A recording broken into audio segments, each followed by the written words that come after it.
All right, what is up, Path of Exile fans and crafting fans? That's who this one's for. I'm doing something a little different in this video. We're kind of taking a step away from the videos I've made so far. We're moving in a different direction. I'm going to cover a few different topics on this channel, kind of hop around between a couple topics. And one of the topics that I want to hop around between is crafting and Path of Exile, especially like kind of crazy end game, crazy crafts. I think it's one of the most interesting, cool parts of Path of Exile. I think it's very kind of thought provoking. There's some interesting mathematics at work, and there's just a lot of interesting stuff. It's another part of the game that makes Path of Exile really special and really interesting, I think. And I think there's a lot of kind of interesting conversations that can be had around crafting. Now, what am I going to talk about in this video? Because, you might be saying, well, there's like a ton of people have already made like tons of crafting videos. We don't really need another crafting video. Well, I'm going to focus specifically on simulation. By the way, I've got a little outline here. I'm going to attempt to follow if I can, but I'm going to kind of take my time a little bit today. I'm not going to rush. I'm not going to do jump cuts all the time. Jump cut, put little sound effects in all the time. We're going to take our time, go slow, because we're going to be talking about math, hardcore heavy math stuff here, okay? And we're going to talk about, we're going to go deep here. I'm going to talk about, like the kind of the philosophy of kind of the connection between mathematics and computer science. I'm going to touch on that in this video. So if that sounds like something interesting to you, an interesting topic to you, you're in the right place. Now, if you're one of these kind of flipping, hating, comment section communists that like to hang out on my channel sometimes, this isn't going to be for you, because unfortunately this video is going to require, more than like 2 or 3 working brain cells that can kind of fire at the same time inside your mind. So this is more for kind of people that are interested in like kind of deep level kind of intellectual stuff related to crafting. Again, specifically, I'm going to be focusing mostly, the point of the video is to start talking about the simulator, but I like to explain things kind of from scratch and work my way up. So I'm still going to start kind of at the basics. Okay. So target audience of this video is kind of newbies, people that are kind of new to crafting, and we'll kind of work our way up. And then I'll probably do at least another like 1 or 2 more videos after this one.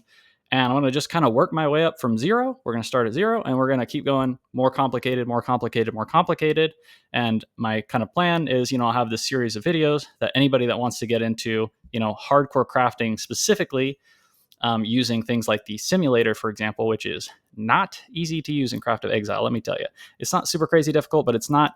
I think most people are going to have a lot of challenges using the simulator, because it's essentially just computer programming. Like when you use the simulator, let's just see here. Well, I'll get to it in a second. So anyway, you basically have to essentially know kind of how to write a computer program to use the simulator. Okay, I can help people with that. So if people want to get more into simulation, when I looked for resources about the simulator specifically, I felt like it was kind of hard to find, because I wanted to just start using it. One of the main ways that I get ideas for videos to make related to Path of Exile is because I wanted to start using the simulator more, and I couldn't really find good explanations for how to use it, how to simulate certain scenarios, more complicated scenarios. It's a little bit tricky potentially, and you have to kind of figure out how it all works and stuff like that. So that's going to be kind of the focus of this video. But again, this is going to be the from 0. So we're going to start from absolute nothing. We're going to explain. I'm going to go real deep basics. And then again, if you find this interesting and you like my way of teaching it and talking about it, then you can check out, I'll do a couple more where we'll skip some of the basics and we'll just kind of jump straight into it more in the future videos. Okay. I'm not going to rush. Chill video, so that's all there is to it. If you don't like it, you know how to click off of a video, so I don't have to tell you that. All right, so let's go ahead and get started. Final couple notes for the introduction. All right, even though I'm saying this is like totally from 0, I'm not going to explain like every single possible thing. I'm not going to tell you like, what does a chaos orb do? What does an orb of alteration do? Okay. So I want to point people, if somehow by some chance you are like brand new to this game and somehow you landed on this as your first video to crafting, I want to go ahead and point you to a YouTube creator named Subtractim, made a video which probably everybody who's interested in crafted has already seen, but just in case, he made like the best possible video. This is my little break timer. This may pop up every once in a while. I'll just click away when that pops up. A guy named Subtractim made a video that's like total noob intro to crafting video. He talks about like what every orb does. He talks about prefixes and suffixes and a lot of stuff. I'm just going to just touch on a couple of things that he talked about. Again, focus here is simulation, but I'm going to just mention it. But if you really want to know, let's get rid of this. If you really want to know if you're just starting, start with that video and then come here afterwards if you want to learn about like the simulation side and work our way up to more deeper topics. And I'll just say one last thing for the intro. Maybe you've been playing Path of Exile for a really long time. Maybe you feel like, oh gosh, I'm a master crafter. I know everything about crafting. Okay, maybe so, but there's interesting questions in Path of Exile, like the underlying probabilities of what's the probability of crafting certain items using certain orbs, and what's the most efficient route to take to end up crafting certain different types of items.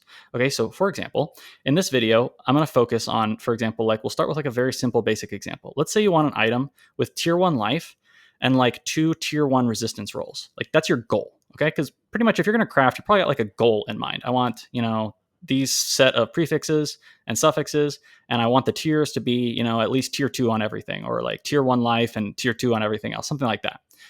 So the question is basically, what route do you take to get to that item? Because there's actually a lot of different routes.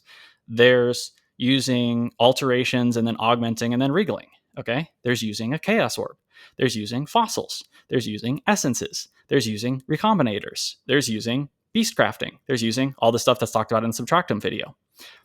So if you watch the Subtractum video, you kind of end up in the state where you basically what every orb in the game does, but you don't know. But now you have to actually choose which ones to use, because the problem is there's so many paths to get to that final item.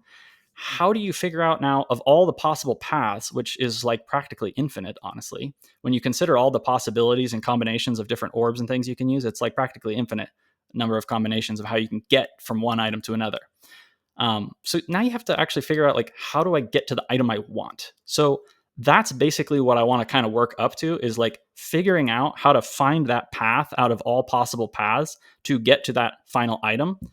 And that is why I specifically want to talk about the simulator, because I think the simulator is going to end up being the number one most powerful thing in Craft of Exile. When most people make these videos talking about Craft of Exile, they basically show you kind of how this kind of easy calculator works. And then they basically kind of mention oh, and also, hey, there's this emulator where you can do, why doesn't it have an item here? What's going on here? Belt. I don't know. Anyway, you go to the emulator and you can start, is it import item? No, sorry, y'all. Okay, create new item. You can go to the emulator. I'm going to do Stygian belts for this video. So you put your belt in here, Stygian, blah, blah, blah. And then people kind of show you this emulator exists, and you can start, using stuff, and you can start emulating. So it's as if we're in the game, clicking on these orbs, and we're getting results for our orbs. And that's all well and good. And I think the emulator is absolutely amazing and totally awesome. But unfortunately, the emulator doesn't really tell you, what's the, essentially in mathematical terms, what's the expected value, something like that, of how many orbs I'm going to basically pay. In fact, really, the calculator is the one that really tells you that. If I pick some kind of a prefix here, anyway, we'll get to that in a second. So anyway, we're going to focus on the simulator. All right. So to the veterans out there, you might ask yourself, am I going to be interested in any of these videos that I'm going to make and cover? My question would basically be, let's say you want to craft T1 life and 2 tier 1 resistances. How much does it cost to craft that? If you wanted to use alterations and chaos, now that's easy to calculate because it's in Craft of Exile, but there's a lot of other options. Again, essences and fossils. There's other options beyond that, because then you can start getting into things where you can, start using exalted orbs. Okay. I don't know if there's a simple, quick, easy way in the calculator. There's method, and then there's advanced method, which only has these 4 options, which is alt, augment, or you can also regal and imprint. I don't think there's a method for okay, I want to do alteration, augment, regal, and exalted orb. Can't do it. So you can't figure out what's the probability and what's the expected cost of that kind of a thing. That's where the simulator is going to come into. All right. So let's go ahead and start getting into the basics. I'm probably not going to be able to cover my full intro. So what I'm probably going to do, I'm going to probably make this video. I'm going to end this video at the 30-minute marker. And then kind of whatever I wanted to talk about, but I don't get to, I'll make another video, and then we'll see, and we'll go from there. All right. So let's go ahead and get into it. All right. Point number 1. All right. Item acquisition. Still a little bit of prefacing here before we get into it. So first things first. All right. For the absolute beginners, let's throw a bone to the absolute beginners here. All right. In Path of Exile, basically, when you're thinking about your items for your gearing up your character, you have basically 3 ways of getting the item that you want for your character. So for this video, I'm always just going to use basically the same example. Let's say you want a belt. I just randomly picked a belt. Let's say you want a belt that has life and 2 really good resistances on it, like cold and lightning or fire. Any 2 of those. You want at least 2 of those really good rolls, and you also want a good life roll. This is like the standard basic thing that a lot of people are going to want like anytime. Okay. So that's so you know what you want. All right. There are basically 3 ways to get that item. The first way you can get that item is you can buy it off of another player. You go to the trade website, you type it into the search, you search for it, and it's going to show you how much people want. You pick one and you buy it. Okay.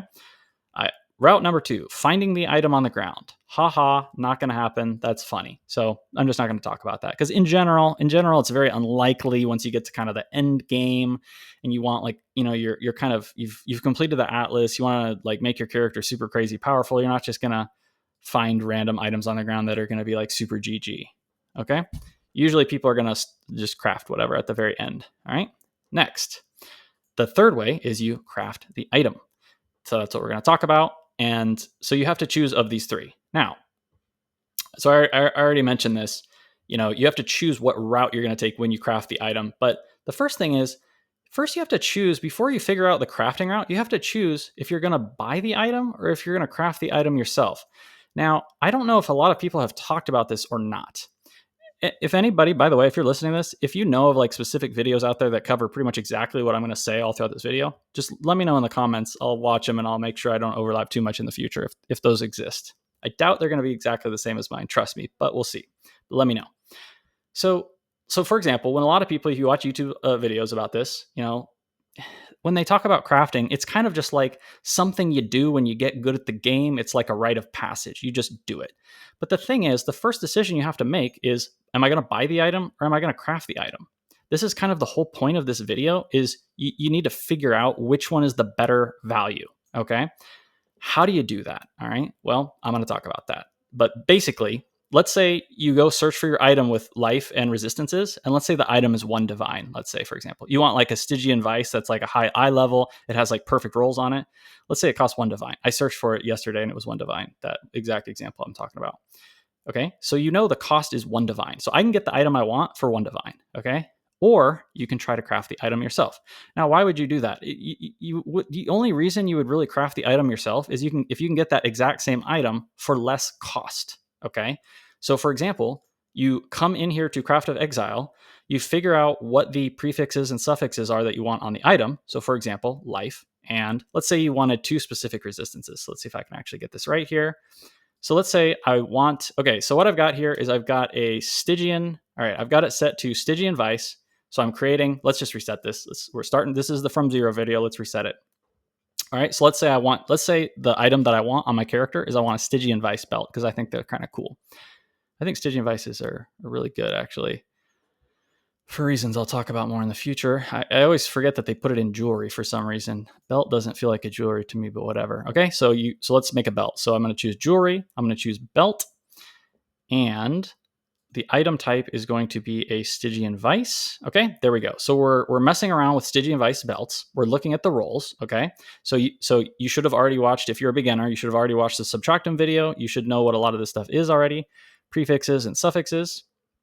Let's say we want life, and let's say we want 2 resistances. Okay, so we'll go to life, and let's say I want like a really good belt. So let's say I want tier. I'm going for it. I'm going for tier 1. Okay, so the 2% chance tier 1 roll. And then let's say I'm going to go into, to make this simple, I'm just going to choose 2 of them. So I'm going to say cold resistance and I'm going to say fire resistance. Boom. Okay. So now that that's picked, in the basic calculator thing, you can do things like, for example, choose a crafting method, chaos orb. Okay. So this is simulating, I'm just using chaos orbs on the item to get my craft done. Okay. So you click chaos orb, and then what this is going to tell you is on average, it's going to take you basically 390 chaos orbs rolls in order to finally hit this specific roll. Now, again, this is just a teaching example. What you'd usually do is you're fine with 2 of any 3, cold, fire, cold, lightning, or fire and lightning. So it's going to be much better odds. But let's just assume this is the exact rolls you want for some reason. Okay. It's telling you on average, it's going to cost you 390 chaos orbs to get that roll on average. Of course, it's going to fluctuate around. All right. But on average, sorry, I should have turned this off. I'll turn this off next time. On average, it's going to take you 390 chaos orbs. Okay. So if you're offered on the PoE trade site to buy that for 1 divine, would you rather try to craft it? On average, it's going to cost you 390 chaos orbs, or would you rather pay somebody 1 divine to just get it straight away? The answer is, of course, obviously, you should always choose to just buy it off of the market for 1 divine. So even people that are really into crafting and push crafting and they make YouTube videos, let's all craft together, let's do crafting. That's fine and that's awesome. And basically, I agree. But at the end of the day, it should always be kept in mind these two things. What is the expected cost of the craft, and then versus buying the item? Okay, now it says, now if I use chaos orbs, it says it's going to cost me 390 chaos orbs. But instead of using chaos, what if I instead used, let's see here, how do I get this? Yeah, so so there's a way, here we go, advanced method. Okay, so you click on Orb of Alteration, and then I'm going to click Alteration, Augment, and Regal. So I'm hitting it with an alteration, and then basically if it's kind of the right set of circumstances, I'm going to hit it with an augmentation, and then if it's still looking good, then I'll hit it with a regal, and I'll basically hope for the third one. So alt it to get 1 or 2 of them first. We have to get like a life and a res, and then augment it, and after you use the augmentation, it has to hit the life and the resistance, and then after that's done, then you regal it, hoping for hitting basically the final resistance specifically. And then if it doesn't work, then you're going to scour it and transmute it, and then you're going to kind of restart again. So this program is able to figure out all the probabilities of exactly how that works. And it's able to tell you that on average, that's going to cost you 35,000 chaos orbs. So it's much cheaper and more efficient to just roll it with just chaos orbs. So you would basically never want to do this. If this was exactly the item you wanted, you would never want to do augment regal. You would always want to use chaos orbs. Okay. Now, of course, there's, other methods. For example, there's essences, and I haven't tested every single scenario. I'm doing some of the stuff kind of live. Let's see if we hit hatred essence. Hatred essence is going to automatically give you the cold resistance. So it's telling you that you're getting the cold resistance 100% of the time from the hatred essence. Okay. So 100% of the time you're doing that, but then on average, you're going to have to spend 1,161 of these essences in order to hit both of these other 2 rolls. The program, the website, it knows the exact probabilities of how all these different mechanics and systems work, and it can just figure out automatically without having to simulate. We haven't gotten to the simulation yet. Without having to simulate, you can check a lot of these things without having to go to the simulator. So you could just kind of like click around and try these different things.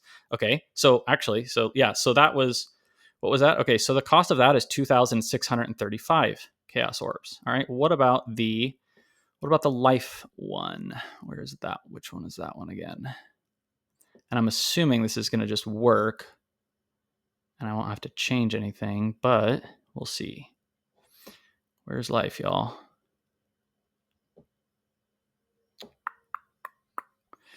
Why can't I find it? I don't know. Well, all right. Well, I can't find it, but you get the idea. And then you could also try other methods like fossils. Okay. And this is where it's just like, oh my gosh, you're always running into this stuff when you try to use this on the fly. Okay, it's because it had an essence on it. So I actually am going to have to go back, and I would have to go back and mess with it, which I'm not going to do. So it removed the cold because it had converted it into an essence cold. So now I would have to basically go back to the item itself, which is down here. Let's just do it. Put the cold resistance back on. Bingo. All right, now we've got it back to normal. Now we can do fossils. Okay, so let's say, for example, I wanted to combine one of these fossils adds elemental prefixes, very likely. That is the prismatic. It says it's 6 times more likely to get the elemental. Maybe that'll be good. Okay, if I do that, if I did only prismatics, it would cost me on average 36,000 chaos orbs. All right, let's check a different way that we can get to this end result item. Let's do elemental plus life rolls. So which one is the life roll? It is this one, pristine. Okay, so now let's check pristine and prismatic both. So we've multiplied the odds by 10 on life and 6 times on getting elemental roll, and the cost actually went up. Now on average it's going to cost us 39,000 chaos orbs. Now I think a lot of people have mentioned this before, but okay, just to finish this off, let's do this button here, compute the best possible combination of fossils. It's going to run through 1,092 possible combinations. I guess that's just every possible combination of fossils you can use. And it's going to finally come up with a final result that says what? Here it looks like it's still 39,000. Am I messing that up or what? Prismatic and pristine are still chosen. Let's try it one more time. Does it put it back? So anyway, the point of everything I went through is basically you got all these different possible paths. Oh, okay, here we go. From a cost perspective, the best cost is to use the prismatic, which was the first one that I showed you. So just prismatic, which is just the elemental. Okay, so the first one that I actually picked randomly, I randomly picked that one first, ended up being the overall best, and it's going to cost you 36,000 chaos orbs. Okay, so we've tried like a bunch of different strategies using the calculator section of Craft of Exile. Okay. But the problem is, here's the fundamental problem. The problem is there's so many more routes than that. Not only are there more routes than that, but there's other things I'm going to talk about in the future. Like, for example, maybe I'm like kind of in the middle of the league and I want to craft like this perfect item, but I would be okay with like other variants of this. Like even if the roll isn't exactly what I wanted, maybe I would be okay if it was like certain types of variations of this item that I don't really want to specify. I kind of want to like look at the items. Again, this is where the simulator is going to come in. I actually did this league. So in this league, I wanted to craft some gloves that had a abyssal socket and really good life and resistances. And one of the things that I did was I finally simulated a specific combination of stuff. And when you do the simulation, you can actually see the items that are being generated as a result of these tries. That will be for a future video. Okay. I think that's actually really interesting. And again, I'm sure that's something that's probably not been talked about by anybody else. All right. So you got 3 paths to get the item. And typically you're pretty much either going to buy it or craft it. So the question is, what's the buy price on the Path of Exile trade site versus crafting it myself? Okay. And then there's so many different possible routes. Like I just showed you, we have to choose the best possible route. So this video series is working towards figuring out how to kind of explore every possible route, including very complicated routes. That's where the simulator is going to come into play. All right, so I already said this number 3. Okay, so as I said, for today's example, we're talking about tier 1 life.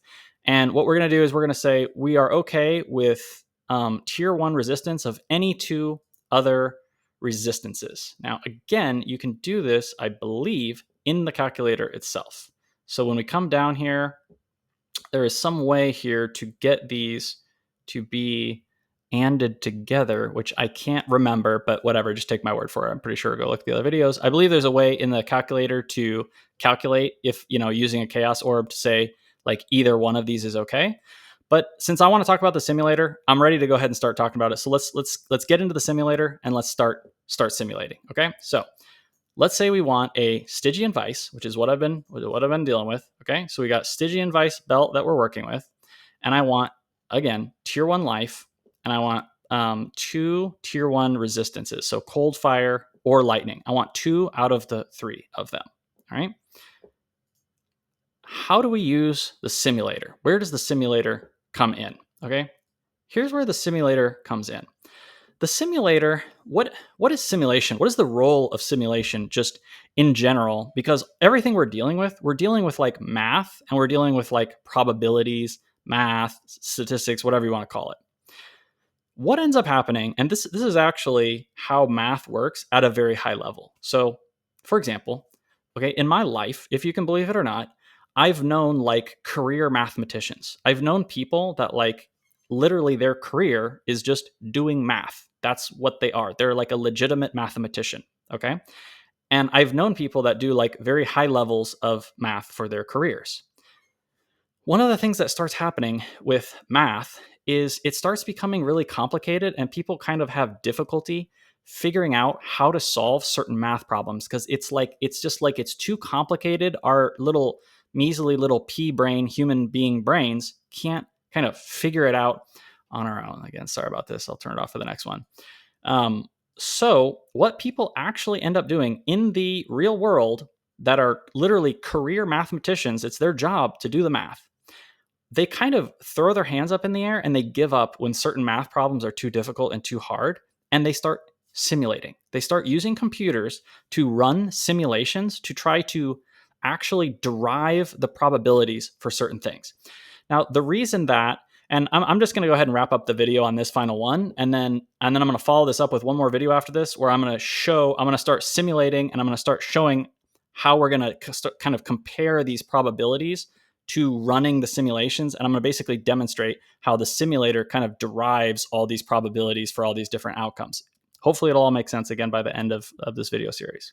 Some of this may be a little complicated. That's okay. Simulation is going to be a little complicated for folks. A lot of folks can't really do programming. It's like it doesn't click with them.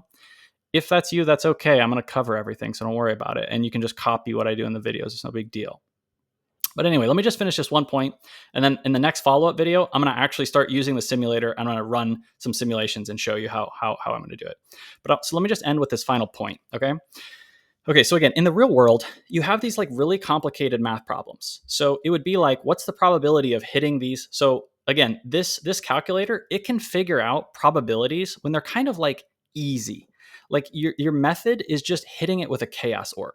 What happens is when you hit it with a chaos orb, we know how the probabilities work for a chaos orb. It's like known, and it's kind of simple. When you hit it with an alteration orb, again, it's known probabilities. An alteration orb, they know what's the probability you're going to get a prefix or a suffix, or both a prefix and a suffix, and then you just check it against the probabilities of the thing on the left and the thing on the right, and you see. Again, I'm going to go into this very much in detail in the next one, okay? So that's one way, is you kind of figure out like, how does the universe work? We figure out and we understand how probabilities of things work in the universe. Okay, that's one way of kind of figuring out the probability. The other way of figuring out the probabilities of things is running simulations. Okay, for very complicated problems in the real world, mathematicians, instead of deriving the probabilities for things because it's very complicated, they'll just resort to, I'm going to use the word resort. They will resort to simulations. Instead of trying to derive on a piece of paper with a formula the probabilities of certain things, they will write a computer program that simulates the thing they're interested in, and then they'll just check the simulation. This is so crazy. It's funny. Like my mom, literally, I just talked to her today, and she was asking me if I believed that we live in a simulation. I think one of the arguments I think for people that talk about if we live in a simulation or not is literally what I'm talking about right now, is because mathematicians and scientists, they want to run simulations to understand how the world works. So you literally simulate the world in a computer to understand how it works. This is, again, it's exactly the same as what I'm talking about here. Let me give you one final example here on this, and then this will be the true end here. And I'm going to follow this directly up with one more where I finish off this outline. Let me give you one final example just to bring this home on the understanding the world versus simulating, okay? If I give you a coin, a fair coin, and I ask you, what's the probability of a heads? You're not going to wonder or think about it. You know that the probability of a heads or tails is 50%, okay? But what if I give you a coin and I tell you this coin has been shaved on one side? It's a very complicated coin. It's got bumps on one side. There's something sticking out of one side. And then I ask you, what is the probability of heads and what's the probability of tails? You can't really answer the question because it's like too complicated. You don't know the answer. Okay. So you basically can't answer. Now, if you understood the physics of how the world works and you understood everything about everything and how the coins move through the air and the weight density of that coin that I gave you, this weird coin, you could potentially figure it out and derive it from first principles, essentially something like that. Or the other way that you can answer to me roughly the probability of heads and tails is you can just start flipping that really strange, weird coin. You just keep flipping it, and you flip it 1,000,000 times. And at the end of the 1,000,000 times, you see it landed 40% on heads and 60% on tails. And thus you tell me that is roughly the probability. That is where simulation comes in. And that is why we are going to be interested in the Craft of Exile simulator, because it is going to simulate complicated scenarios and tell us what's the probability we're going to get the item we want and how much it's going to cost. Okay? So that's why we're interested. And then next time I'm going to actually start simulating and going into it. But hopefully I've at least got your juices flowing, got you interested in the topic. All right. So I'll see you in the next one. If you made it this far and you want to keep sticking around, I'll see you in the next one.